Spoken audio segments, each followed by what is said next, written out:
Budep mau tanya, mual dan pusing karena GERD. Padahal lambung tidak perih, apa mungkin?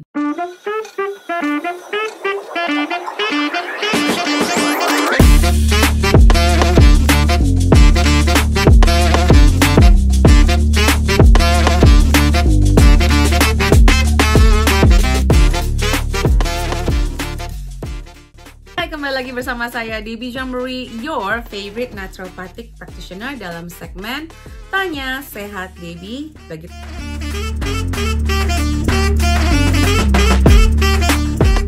teman-teman yang belum subscribe, choose to subscribe itu gratis. Dan jangan lupa untuk share, save video ini kalau bermanfaat ya. Jangan lupa untuk subscribe. Kita mulai aja. Bagi teman-teman yang penasaran gimana caranya sih supaya dijawab pertanyaan saya di segmen ini, teman-teman bisa ikutan Root of Life UK. Cek Instagramnya setiap weekend akan ada tanya Q&A, nanti saya akan jawab di sini. Baik, kita mulai dari Ibu Niar_Ferry. Budep mau tanya, mual dan pusing karena GERD. Padahal lambung tidak perih, apa mungkin? Oh mungkin. Saya tuh sebenarnya nggak punya GERD ya, tapi kemarin tuh saya tuh salah makan. Jadi saya pikir adik saya membuatin saya lapis legit yang terbuat dari gluten free. Terus teman saya juga minta beliin. Jadi kan takutnya kalau orang yang belum terbiasa gluten free, ya saya beliin yang standar gitu ya.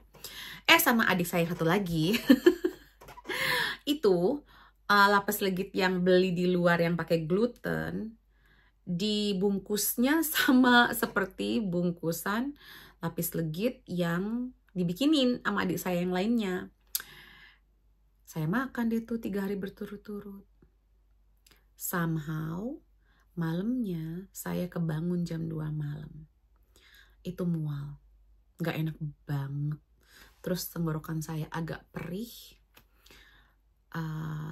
Muntahin juga susah gitu. Tapi saya nggak pusing, cuman mualnya aja. Tapi lambung saya nggak perih. Lambung saya nggak perih sama sekali. Karena memang saya nggak punya GERD ya, in a way. Tapi saya saat itu mengalami namanya gejala GERD. Jadi teman-teman, GERD itu bisa ada gejalanya, bisa ada diagnosanya. Jadi akhirnya saya bikin campuran. Saya minta suami saya bikinin campuran air lemon, dicampur sama baking soda, sama air hangat. Terus minum, itu langsung muntah. Keluar muntahnya, minum lagi sekali lagi, baru enakan dan bisa tidur lagi. Jadi mungkin.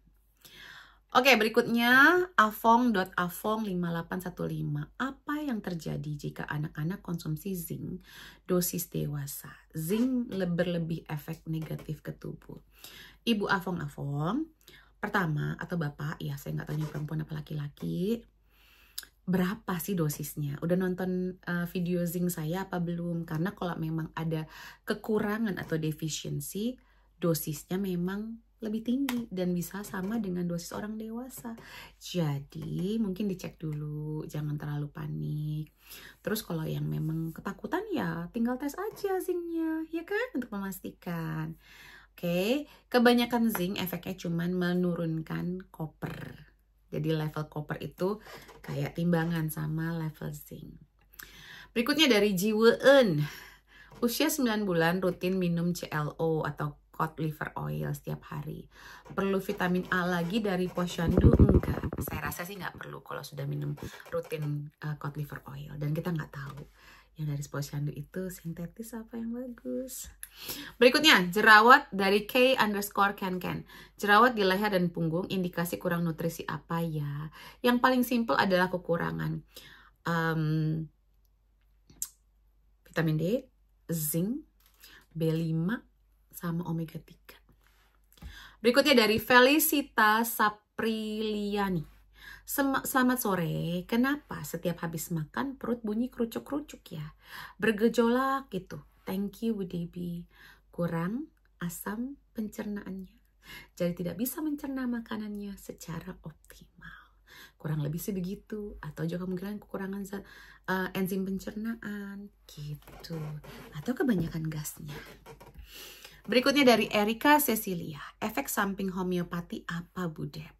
Apakah aman jangka panjang karena berasal dari tanaman beracun?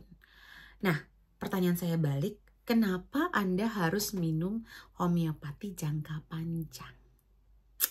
Kalau memang harus mengkonsumsi homeopati jangka panjang, sebaiknya itu diresepkan oleh seorang homeopat. Nanti Anda bisa bertanya efek samping dari pengobatan tersebut, karena kan saya nggak tahu apa yang dikonsumsi. Saya sebagai naturopat bisa meresepkan homeopati dan saya menggunakan remedi homeopati, tetapi hanya yang basic, bukan yang lebih lebih tricky gitu ya, bukan yang umum gitu yang digunakan. Jadi sebaiknya jangan main asal-asal, walaupun homeopati itu cenderung aman, lebih aman dibandingkan obat kimia, tetapi kalau sampai jangka panjang berarti kan ada ketidakseimbangan. Ya perbaikin pola makannya, perbaikin kekurangan nutrisinya, bukan cuma dengan homeopati. Kalau buat naturopat, homeopati itu pendukung untuk kesehatan. Tentunya yang kita harus lakukan pertama kali adalah koreksi kekurangan nutrisi, koreksi pola makan dan pola hidup. Seperti itu teman-teman. Jadi jangan minum homeopati jangka panjang, kecuali memang berdasarkan anjuran dari seorang homeopat. Dan nanti tanya sama homeopatnya, jangka panjangnya apa, kayak itu ya, efek samping jangka panjangnya. Semoga dipahami. Berikutnya dari Zini Ahijab, Budep, kalau bibir terkadang timbul flek hitam, itu perkara kekurangan apa ya? Kurang antioksidan. Terus bisa jadi kurang lancar peredaran darahnya. Terus mungkin mengkonsumsi rokok gitu ya, mungkin aja. Terus juga mungkin menggunakan lipstick yang berbahan kimia, bisa jadi.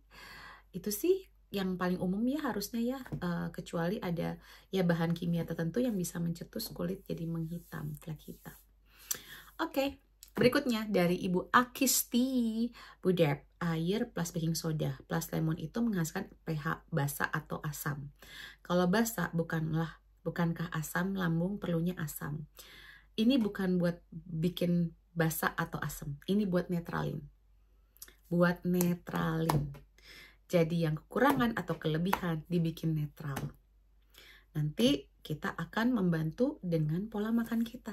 Jadi ini bukan obat as such, tapi ini untuk netralin biar nanti nyaman. Kalau orang-orang yang misalnya kurang asam lambungnya, terus nggak nyaman, atau yang punya GERD, ini untuk menetralkan. Oke, kalau untuk yang mengasamkan, beda lagi. Bukan air lemon sama baking soda, air lemonnya aja. Oke, semoga menambah wawasan, membantu kesehatan teman-teman, jawaban-jawaban saya. Semoga bermanfaat. Salam sehat selalu.